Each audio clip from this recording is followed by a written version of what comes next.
जय माता दी। मेरे सभी प्यारे दोस्तों, मैं लक्ष्मी शर्मा बड़ों को चरण स्पर्श, छोटों को प्यार और बराबर वालों को दिल से नमस्कार करती हूँ। आज मैं सुनाऊंगी कार्तिक मास में सुने जाने वाली बूढ़ा बाबा की कहानी।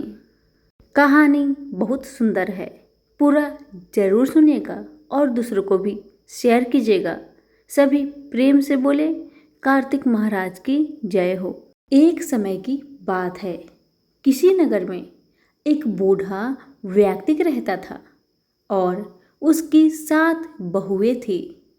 एक बार कार्तिक का महीना आया और उसने अपनी बहुओं से कहा कि मैं कार्तिक का स्नान करूँगा, क्या तुम इसे निभा दोगी?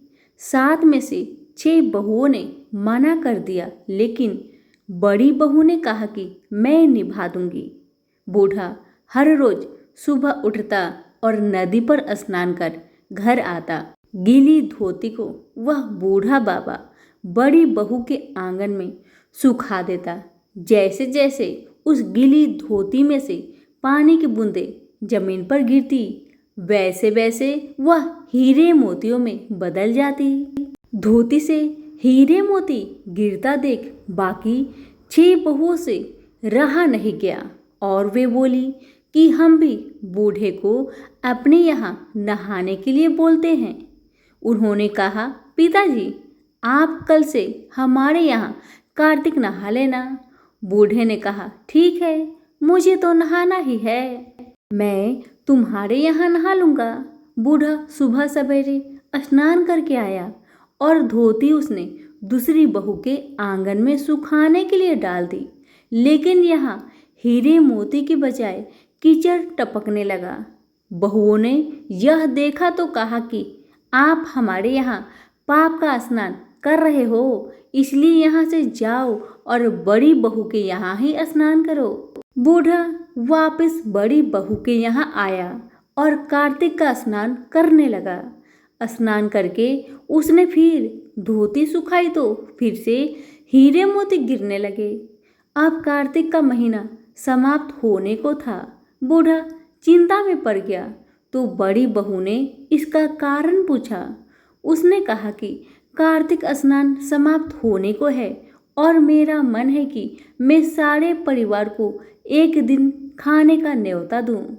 बड़ी बहू ने कहा कि पिताजी इसमें चिंता की क्या बात है, आप सभी को बुला लेना और मैं खाना बना दूंगी।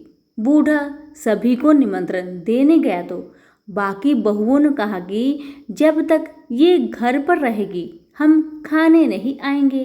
अब तो बूढ़ा फिर से चिंता में घिर गया कि ऐसे कैसे होगा और सूखने लगा।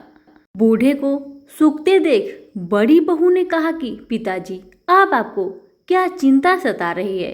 बूढ़े ने बाकी 6 बहुओं वाली बात बड़ी बहू को बता दी, जिसे सुन बहू बोली कि पिताजी ठीक है, मैं खाना बनाकर रख जाऊंगी। और उसने वैसा ही किया। खाना पकाकर रख दिया और अपने लिए 4 रोटी लेकर खेत पर चली गई। इधर 6 बहुओं ने खाना खा लिया, लेकिन जाने से पहले बाकी बचे खाने में कंकर पत्थर डाल गई। बड़ी बहू आएगी तो परेशान होगी ये देखकर।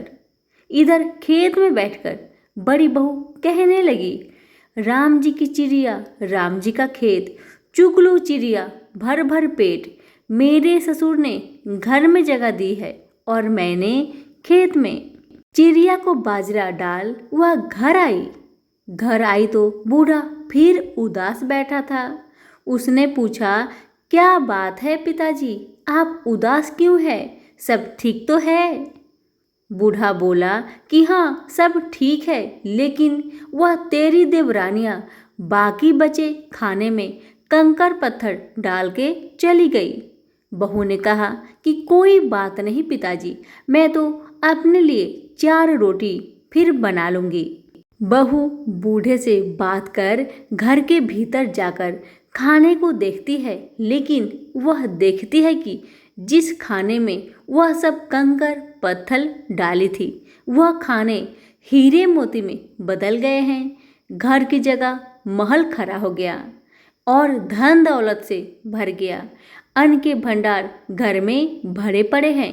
वह बूढ़ा को बुलाकर कहती है, पिताजी, आपने तो कहा था कि मेरे लिए कुछ भी बचा नहीं, लेकिन यहाँ तो हीरे मोतिया के भंडार हो गए हैं। पूरा घर में धन की वर्षा हो रही है। साधारण सा घर महल में बदल गया है।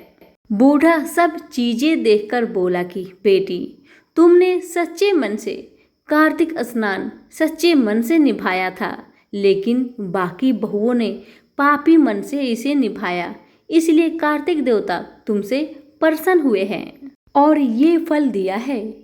हे कार्तिक देवता, जैसे आपने बड़ी बहू की सुनी, वैसे ही आप सभी की सुनना। सभी प्रेम से बोले, कार्तिक की देवता की जय हो। कथा पसंद आने पर लाइक, शेयर, कमेंट जरूर करें और हमारे चैनल के साथ जुड़े रहें। धन्यवाद।